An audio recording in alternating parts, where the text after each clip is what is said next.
کله هم چې یو مسلمان وویني کوشش وکړه چې سلام اول ته ورباندې ووایه. که دی اوس چې تا هم وویل السلام علیکم دم درته وایي نو دواړه یو بل ته جواب د وعلیکم السلام ورحمت الله وبرکاتو ووایاست. د دې ترڅنګ دا کوشش هم وکړه که چېرته دی وخت وي چې یا ته سره درېدلی سي یا نه سي سره درېدلی سره ژوندی یاست لکه دوه کسان پر لارې سره تېرېږي هغه د قریب هم دی هغه د همسایه هم دی هغه د دوست هم دی نو کوشش وکړه چې د دې سلام تر څنګ یو داسې یو ښه لفظ او خبره ورته ووایه چې هغه په خوشحاله سي. مثال ته هغه سړي و حالات و کیفیت ته وګوره که هغه خوشحاله و په کورنۍ کې نو ورته وایي چې څه حال دی کور کې د خیرت دی بچیان دې ښه دي ټول ښه یاست په هر لحاظ چې د انسان د حالاتو څه ته یې معلومولی شي سبقونه دې په خیر اوس موږ ته چې څوک وایي چې ته څنګه دي ستاسو سبقان په خیر دي نو موږ په خوشحاله کېږو. بل سړی دی دوکانداري کې په خیر ده مثال زه درته وایم داسې دغه سړي و حالات ته وګوري خپل عقل استعمال کړي هلته نو په دې سره به چې مسلمان خوشحاله سي د دې خوشحالۍ د دې ښې خبرې الله پاک ته اجر درکوي داسې لکه تا چې صدقه کړي. او په سلام کې شروع کول د اول پلا کوشش کول چې زه اول سلام وایم دا ښه کارم دی او ثواب هم در جواب زیات دی. نیکان بزرگان اولیاء او انبیا داسې کسان تېر سوي ول چې خدای پاک یو صفت بیان کړی دی سابقون فی الخیرات په نیکۍ کې به دی وړاندې ول.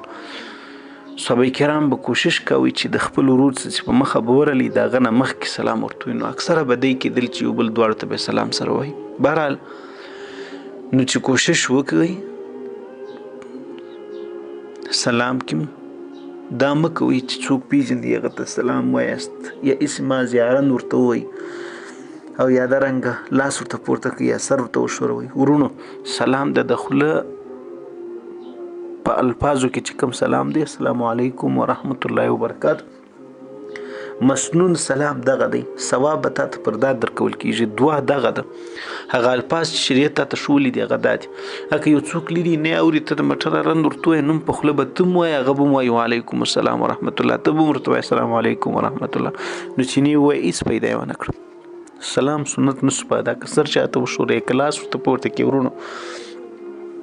که چیرې کافر درته سلام ووایي نو په کافر باندې ته اول سلام مه وایه په مسلمان یې اول وایه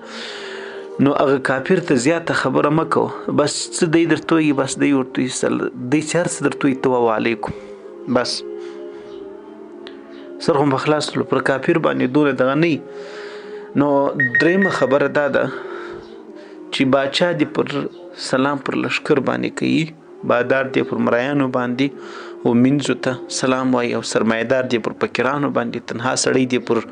ټولیو پر ډله سلام وایي او سپور سړی دې پر پیاده لیدونکي باندې سلام وایي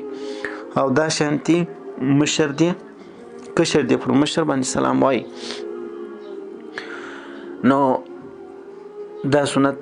رژوندی کوي چې څوک پېژندي او که نه پېژندي د اخر زمانې یوه نښانه دا ده چې سلام به عام نه شي بلکې سلام به هغه چاته سره ویل کېږي چې څوک پېژني. یو اوس وخت کې ته یې وینئ پر هغه ټیک ټاک او پر دا نورو سوشل میډیا او پلیټفارمو باندې هغه سلام یې د ټوکو شی ګرځولی دي یعنې د دې مطلب دا راوځي چې دا سلام خلک در مطلبه درته وایي نو د دې وجې زموږ ته اخره زمانه ده سلام هم په مطلب سو. او دارنګه یو څوک ونورژي تا سره ژوندي وي ناست وي یا ته اورې د هغه ونورژل نو هغه دې الحمدلله وایي او ته یرحمک الله ورته وایه او کوم سړي و مخته چې یو څوک یې یرحمک الله هغه دې هم دعا ورته وکړي یهدیکم الله ویصلح بالکم یهدیکم الله ویصلح بالکم او کوشش وکړه چې ته په ټولنه کې اوسېږې د قریبانو در مابینځ اوسېږې د دوستانو در مابینځ د ټولو خیرخوایه واوسې د هیڅ چا باره کې هم بې خیري مه غواړه د چا پښې مه راکاږه د چا بې عزتي مه کوه بیا به ته یو کامیابه انسان یې که په هر کاروبار کې که په هر لیول کې د ټولو د خیر هر څوک بچان لري دغه صورت لري دغه زړه دی دغه وجود دی دغه د الله بنده دی بیا ستا مسلمان دی په تا حق لري نو د زیرتوب حق نه در باندې لري وایي که پیدا چاته نسې رسولی نو نقصان مو رسوه، دونه هم سړی نه رزیل کېږي. که د یو چا مدح او صفت نسې کوئ، ښه خبره چاته نسې کوئ، نو مې بې عزته کوه، بده خبره مه ورته کوه، مې سپکوه. یو څوک خوشحاله کولی نسې نو مه یې غمجن کوه. بس دا 3 اصول باندې عمل موږ ته وکړو، که د کیسې به د الله په فضل سره سمې. السلام علیکم.